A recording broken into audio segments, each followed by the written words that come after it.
Hey, welcome guys. All right, so we got kind of a different one here for you.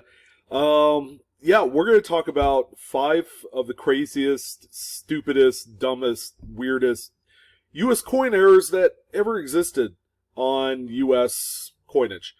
Um, yeah, every single one of these, I could honestly say that must have happened because of some. You've heard me say this before, backdoor shenanigans. Okay, it's when you work at the bank, you never know what's going to happen. All right.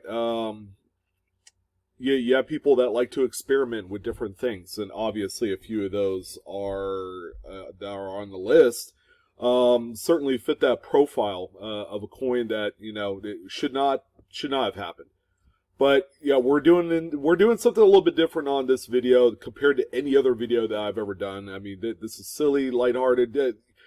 Think whatever you want to say about it. Obviously, these coins, should never have existed, and whatever means or methods that these had gotten out of the mint, obviously, all right, remains to be seen. All right, so that's why I call it backdoor shenanigans.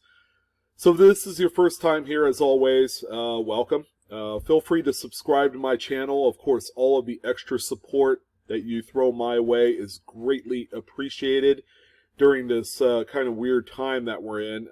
Don't forget to hit the like button if you enjoy today's content. And feel free to go ahead and share this because we got to get it out in the world as how silly some of these U.S. coin errors are. So I would say it's about time that we jump in to some of the craziness. You're going to hear me say that time and time again. But it just can't be understated just how ridiculous these coins are. And to make matters worse, they sold for a bunch of money. I mean, loads of money. We're talking between the five coins on the list, over $100,000 in coin sale prices, at one point in the past. But let's go ahead and jump into the first one. I've talked about this one before, but I'm going to go ahead and bring it up again. This is a piece of sandpaper, okay? They call it an Emery Emery board, kind of like what Grandma used to use to polish up the old fingernails. So this right here, you see my little mouse pointer. This is the side that's a little bit more abrasive, I guess. The sandy part, or the just whatever has the texture. And then on the back, you have this adhesive back. Of course, the film that you peel off to stick this to a polishing wheel or something to that effect is still on there.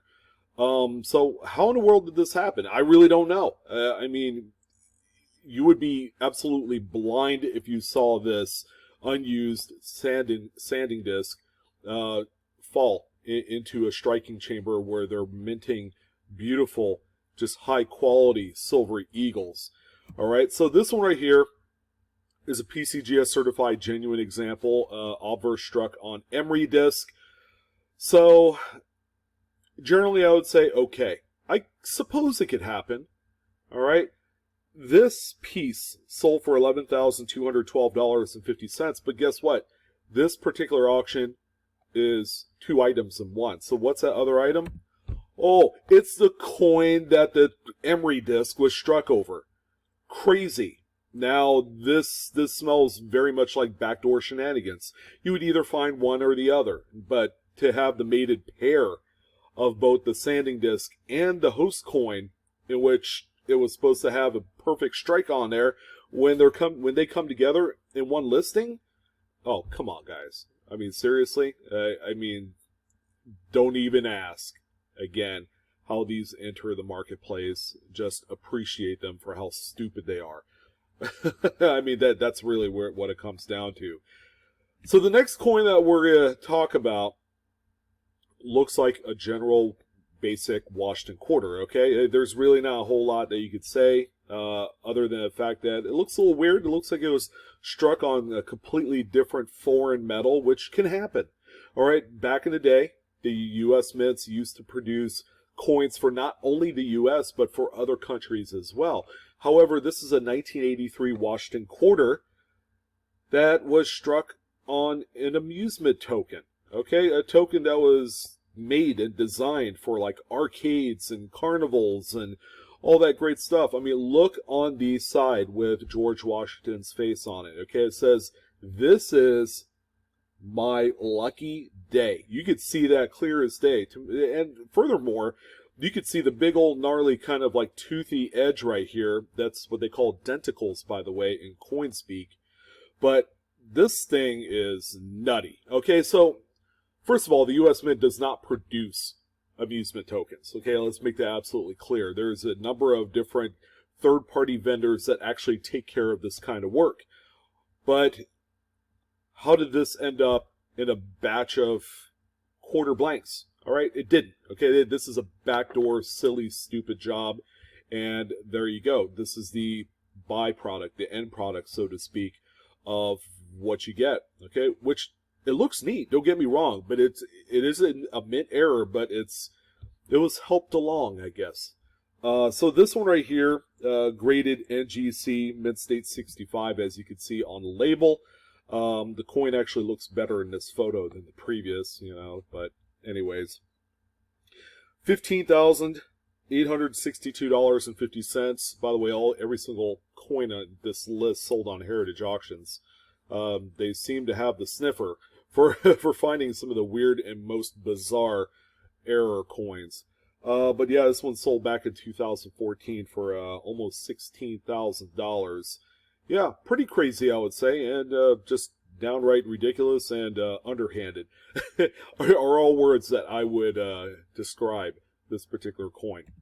All right, so the next one right here, this one seems like it could be a very honest mistake.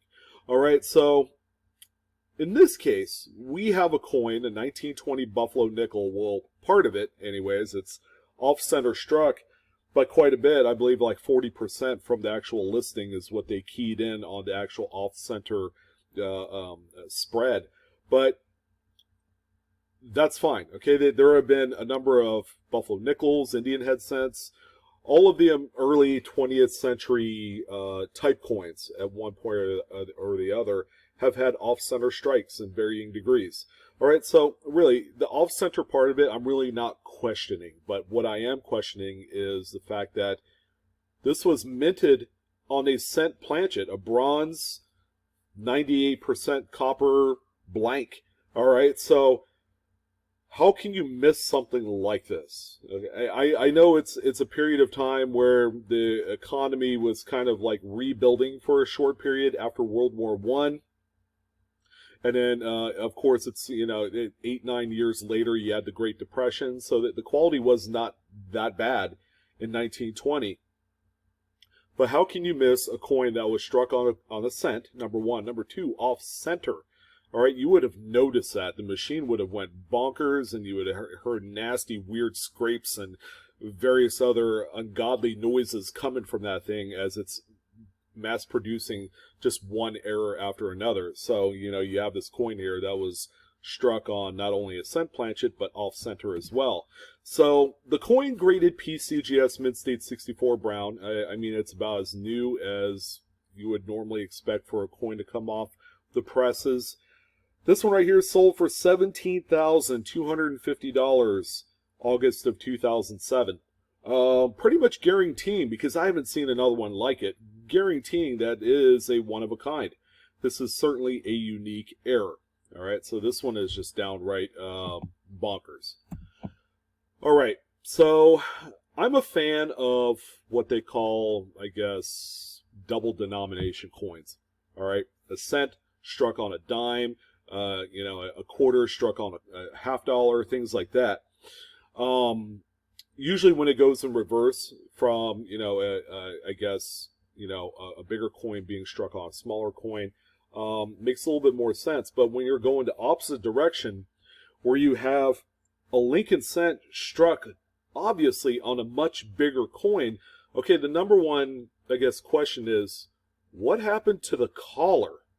The collar is usually what holds the coin in before the strike. And I know the collars move pretty quickly, but how can you fit a Sacagawea dollar into the striking chamber fast enough so that way when the collar expands to accept the new host blank or whatever it is that the thing closes up, it would know something. And furthermore, this coin was struck, and usually it would cap or cup the actual coin. So you would, you could pour a little bit of water in there and hold it. But this one is straight as a daisy. So how does that happen? This seems like a coin that is just ripe with just shenanigans written all over it. So this coin right here, graded PCGS Mint State 66, I mean, it is visually stunning and crazy looking. But this one coin here, oh boy, sold for $35,250, July of 2015. All right, and again, it's the only example that exists of this type. I am a firm believer, every time I look at this coin, that it is indeed some sort of backdoor job. You just gotta believe it, because otherwise, it is the year 2000. Okay, we were far along technology-wise and security that we would know if something like this happened. And of course, the number one coin has got to be the dime-on-nail strike. This thing, why does this coin or nail or whatever even exist? I know way back in the day, when the native people of the land used to barter back and forth with, everybody else, they used to trade in shells and screws and, all this other stuff. So, hey, why don't we bring it back for, let's see, I don't know what year this was struck because it's undated, but let's assume it's within the last, 15, 20 years. Yeah, let's just go ahead and bring this back, and let's go ahead and start trading in nails and all that great stuff, for what we need. Yeah, this thing is dumb. Do I call it a coin or a nail or both? A kale. But anyways, this is one that's been talked about many times before, and people have for the longest time tried to debunk it as anything else other than a mint error. But check that out. The previous picture makes it look a lot bigger than it actually is, and then you see the actual PCGS slab with this nail that's probably 2.5 inches long. The Home Depot special. PCGS Mint State 65. Boy, it is a beauty. It's got wondrous luster on that nail. I tell you what. Sold for $42,300. This is the coin that made stupid super headlines 4 years ago. I remember it to this day. It was all over the intranet. It was all over publications. You read about it in magazines. It was all over the forum chat pages. And yeah, the same thing has been said as I'm going to say to you right now. What in the world, how in the world did that get out?